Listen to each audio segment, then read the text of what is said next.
Hey, so I'm Roy Bean. You are watching Life of an ENFJ. This is the third video, and I'm just going to jump straight into it.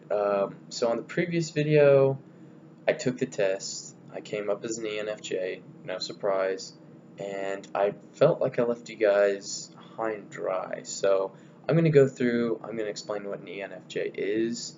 I'm going to go through their primary processes, their shadow functions. I'm going to go over the concepts of extrovert, introvert, sensing, intuitive, feeling, thinking, judgmental, and perceiving as well. Um, there is a disclaimer to this. I never came up with any of these concepts. I'm pulling heavily from Michael Pierce on YouTube. He pulls heavily from Carl Jung, which I have. I look up to him definitely for sure. A lot of this I've kind of learned throughout the years, just going to school here, going through the psychology program that's set up at NSU, and then just things online. The 16 personality type page is really good. Cognitive process page is good. But yeah, without further ado, let's get started. So, an ENFJ, what is that? Well, the first, they are considered to be the teacher or persuader type.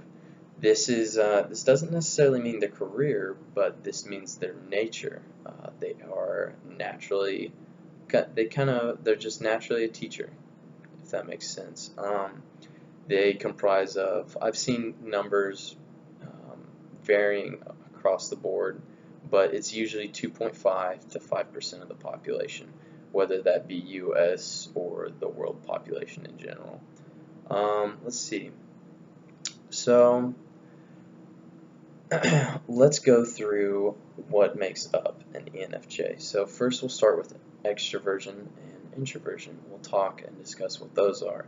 So extroversion, or an extroverted person, now we're not talking behaviorism, first of all. We're going to talk mental process and cognitive functions. So an extrovert focuses on an object and sees the object for what it is. And an introvert focuses on the subject, or they see an object and they focus on the subjectiveness of it. So let's take these Ray-Bans, for example.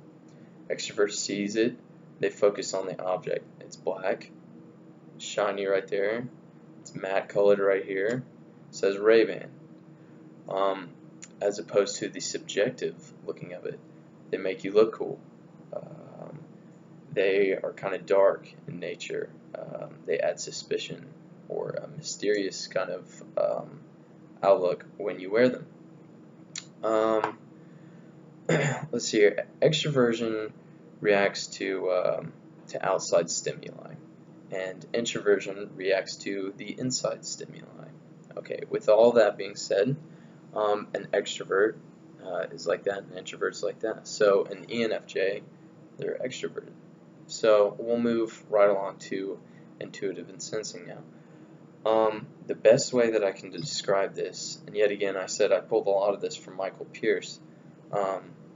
Intuitive is they see an object and they see the ideas and possibilities springing from it, from that information. Where a sensor type sees it for the actual info that it is. If any of that makes sense. Now we'll go on to feeling types. Probably the best way I can describe this would be for a thinker, A equals B, B equals C, therefore A equals C. A feeler would be A is good, B is bad, so we should do A. And then we'll move on from there to a judger and perceiver. A judger type, it doesn't mean what most people think it means, so it's not like you are just constantly judging people for things. It's nothing like that at all.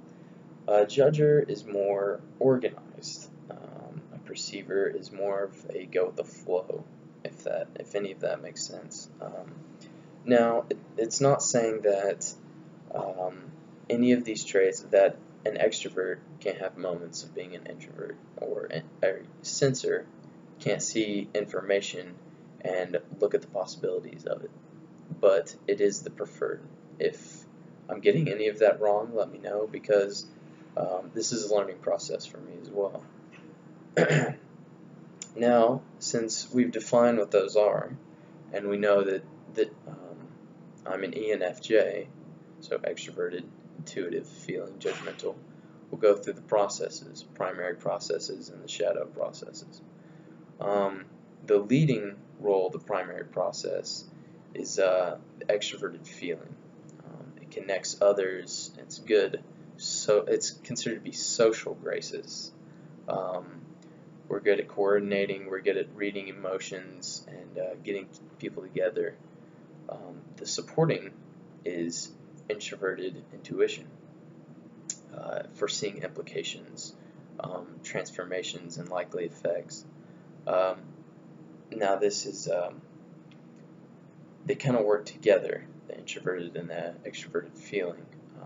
They go hand in hand with each other, but an ENFJ prefers extroverted feeling just a little bit more the introverted intuition. But the relief is extroverted sensing. This is experiencing and acting in the moment.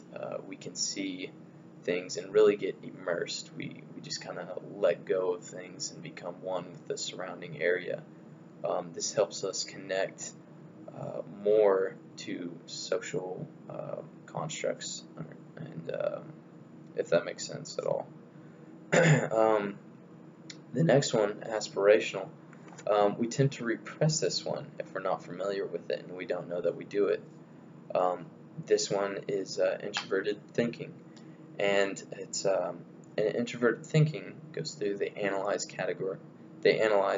categorize, and evaluate according to principles.